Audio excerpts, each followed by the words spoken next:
আজকে কেন আপনারা এখানে আছেন? আজকে আপনারা সবাই জানেন যে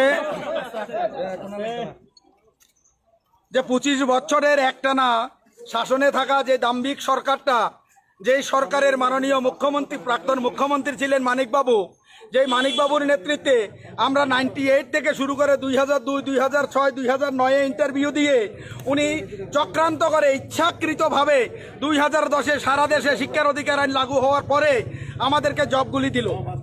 জবগুলি দেওয়ার পরে আইনি অবৈধতা ছিল, আইনি বৈধতার কারণে সুপ্রিম কোর্টের রায়ে আমাদের চাকরিগুলো গেল। উনি আমাদেরকে পাশে থাকার প্রতিশ্রুতি দিয়েছিলেন। উনি বলেছিলেন আমি পাশে আছি, জলে ভেসে যেতে দেব না। কিন্তু 18 নির্বাচনের বৈতরণী পার হওয়ার জন্য উনি সব কৌশল করেছেন। প্রকৃতভাবে আমাদের পাশে থাকার উনি প্রতিশ্রুতি পালন করেননি।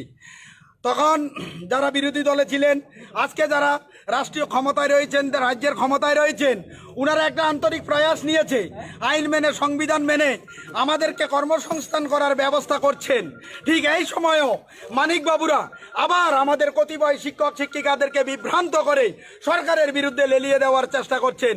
উনি এটা প্রমাণ করাতে চাইছেন যে এই 10,323 এই সরকারের উন্নতি চায় না, এই সরকারের বিরুদ্ধে রয়েছে। এটা প্রমাণ করে যাতে বর্তমান সরকারও আমাদের জন্য কোনো ব্যবস্থা না করে, সেইটার জন্য ওনারা এই চক্রান্ত করছেন। আমরা এই চক্রান্তকে মেনে নিতে পারি না। আমাদের কতিপয় শিক্ষক না বুঝে ওনাদের সেই প্রলোভনে পা দিচ্ছেন। সেইটাকে হাতিয়ার করে ওনারা ওনাদের দলের ক্যাডারদেরকে, ওনাদের দলের ডিওয়াইএফআই এর এবং দলীয় কর্মীদেরকে 10,323 আন্দোলনের মধ্যে ঢুকিয়ে দিয়ে সেই মহাকারণ অভিযানের মতো ঘৃণ্য চক্রান্ত করে সরকারের কালিমালিপ্ত করার চেষ্টা করছেন।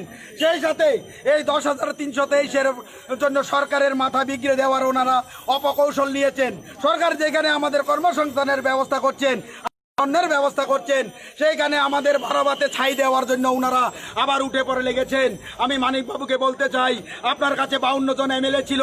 52 জন এমএলএ নিয়ে সেই দিন আপনি সর্বা ছিলেন। আপনি যেই কোনো আদেশ, যেই কোনো অর্ডার আপনি আপনার অ্যাসেম্বলিতে এসে মন্ত্রিসভাতে সেই দিন আপনি নিতে পারতেন।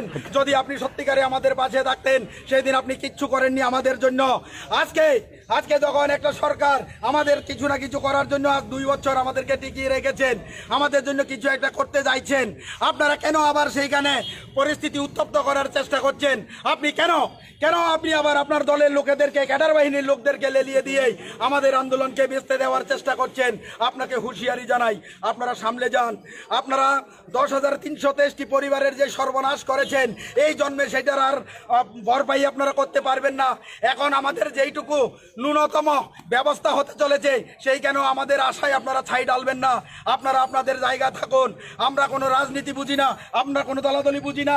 আপনারা কেন ইচ্ছাকৃতভাবে 10,323 প্ল্যাটফর্মে এসে আমাদের এই আন্দোলনটাকে রাজনীতিকরণ করার চেষ্টা করেন?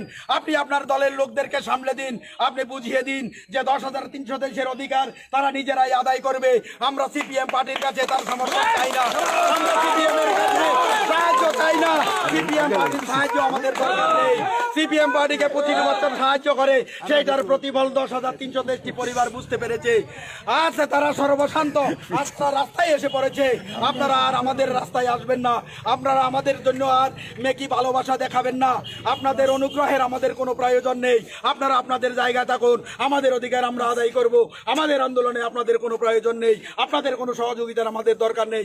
আপনাদের ন্যূনতম লজ্জাবোধটুকু থাকা দরকার ছিল এই 10,323টি পরিবারের ছেলে মেয়েরা আপনার পরিবারের ছেলে মেয়ে ছিল।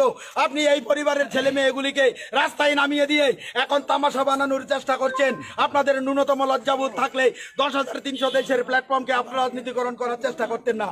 আপনার দলের উপনেতা বাদল বাবু বলছেন অমানবিক রায়। সেই দিন আপনাদের মানবিকতা কোথায় গিয়েছিল? যখন এই 10,323টি পরিবার রাস্তায় নেমে গেছিল, সেদিন আপনাদের মানবতা কোথায় ছিল? আপনাদের এই মানবিকতা আপনাদের কাছে রাখুন, এই মেকি ভাবনা আপনাদের কাছে রাখুন।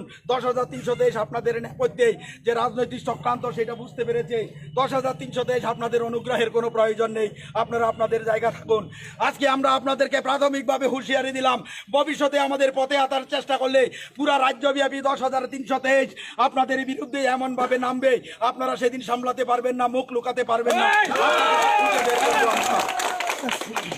আমরা কোনো দলকে ব্যক্তিগতভাবে কোনো দলের প্রতি শত্রুতা করতে চাই না, কিন্তু আপনার দল বিগত 3-4 দিন ধরে যেইভাবে এই 10,323 অ্যাক্টিভিটি সংগঠনের পিছে লেগেছে, ওদের ন্যূনতম লজ্জাবোধ থাকা দরকার।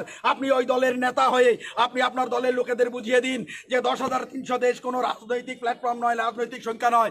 আপনারা যেন আমাদের পোস্টে যে সোশ্যাল মিডিয়াতে আমাদের বিরুদ্ধে চক্রান্ত করবেন না। আপনারা শুধরে যান, আপনারা সামলে যান। আজকের পরের থেকে 10,323-এর আন্দোলনে আপনাদের কোনো সহযোগিতা দরকার নেই। 10,323 নিজের অধিকার নিজের আদায় করবে। হুঁশিয়ার বন্দে মাতরম, ভারত মাতা কি জয়, ভারত মাতা কি জয়, ভারত মাতা কি জয়।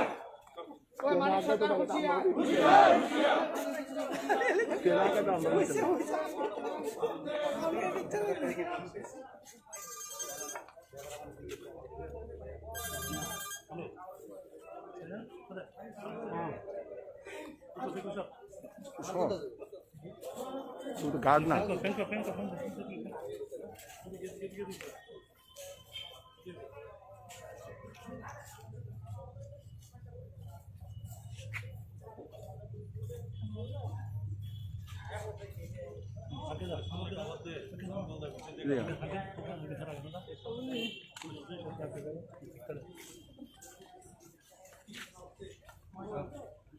हम लोग मैदान में अपना अधिकार के लिए लड़ाई कर रहे हैं पंजाब, लेकिन पिछले कुछ दिनों से हम लोग को देखने में आया जो 25 साल का जो दाम्भिक सरकार, जो CPIM परिस्थिति जो सरकार, जिसका जो मुख्यमंत्री था हम लोगों के मानिक बाबू का नेतृत्व में जो सरकार था, उन्होंने जानबूझकर इलेक्शन का हम लोग को 10,323 परिवार को जो लेलिन का मुर्गा बनाया था।